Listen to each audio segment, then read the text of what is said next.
আসসালামু আলাইকুম everyone, welcome back to my channel. কেমন আছেন সবাই? আশা করি সবাই অনেক ভালো আছেন। আমি আলহামদুলিল্লাহ অনেক ভালো আছি।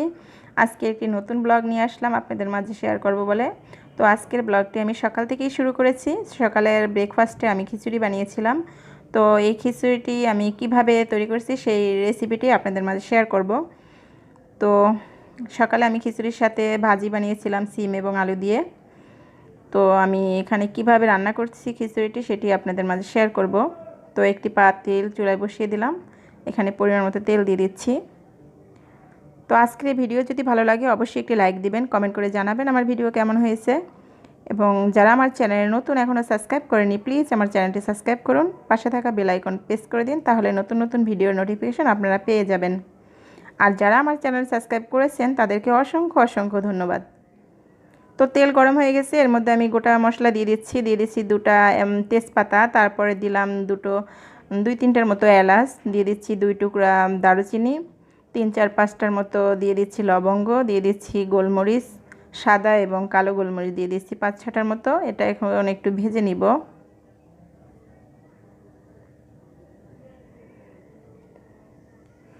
আমি আজকে খিচুড়ি রান্না করব কিন্তু সেদ্ধ চাল দিয়ে, পোলার চাল দিব না। আমি নর্মালি যে ভাতের চাল সেটাই আমি আর ভাতের চাল আর মুসুরি ডাল দিয়ে আমি খিচুড়িটা রান্না করব।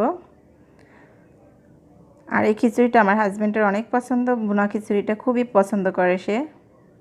তো এর ভিতরে দিয়ে দিচ্ছি পেঁয়াজের কুচি 4-5টা। তো পেঁয়াজটা এভাবে করে হালকা একটু ভেজে নিব। ভেজে নেওয়ার পরে আমি আগে থেকে কিন্তু চাল এবং ডালটা ধুয়ে রেখেছিলাম পানি ঝরানোর জন্য, একটা ঝাঁকার মধ্যে রেখে দিয়েছি ধুয়ে চালটা।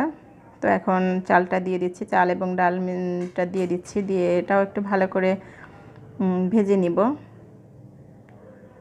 তো ঝুরা খিচুড়ি বা ভুনা খিচুড়ি করার জন্য কিন্তু অবশ্যই এটা একটু ভালো করে ভেজে নিতে হবে, না হলে কিন্তু ভুনা ভুনা হবে না আর কি।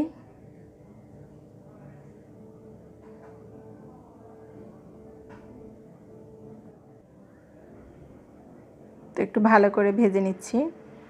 আর আমি এখানে কিন্তু গরম পানি দিয়ে খিচুড়িটা রান্না করব। গরম পানি দিয়ে খিচুড়িটা রান্না করলে কিন্তু খিচুড়িটা খুব ভালো হয়।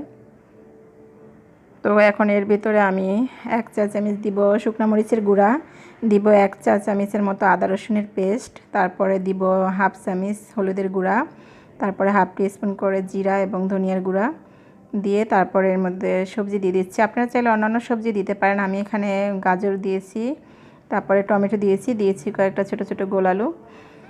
তো এগুলো দিয়ে আমি আরেকটু ভেজে নিব।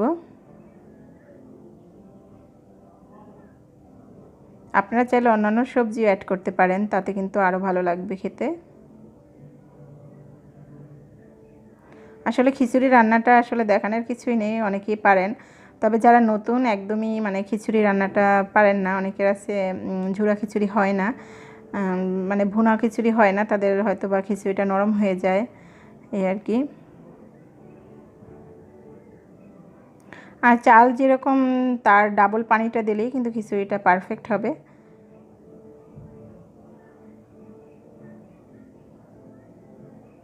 তো এখন আমি আবার একটু ভালো করে ভেজে নিয়েছি, দেখতে পাচ্ছেন এই যে একদম চালটা কিন্তু সুন্দর ভাজা হয়েছে। চালটা যত ভালো ভাজা হবে ততই কিন্তু খিচুড়িটা সুন্দর হবে।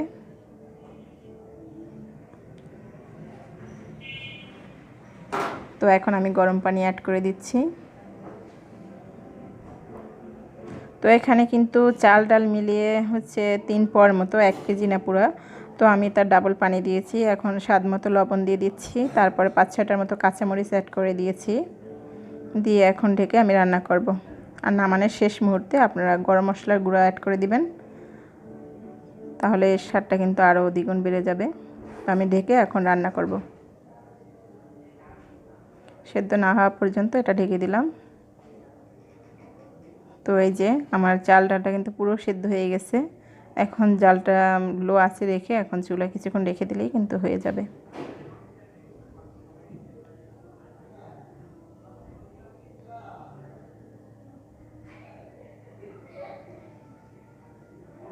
তো নামানোর শেষ মুহূর্তে অবশ্যই গরম মশলার গুঁড়ো অ্যাড করতে হবে। এই যে দেখতেই পাচ্ছেন আমার খিচুড়িটা কিন্তু একদম পারফেক্ট হয়েছে, ঝরঝরা। তো আমার ভিডিওটি আর বড় করিনি, সবাই ভালো থাকবেন, সুস্থ থাকবেন। আজ এই পর্যন্তই, আল্লাহ হাফেজ।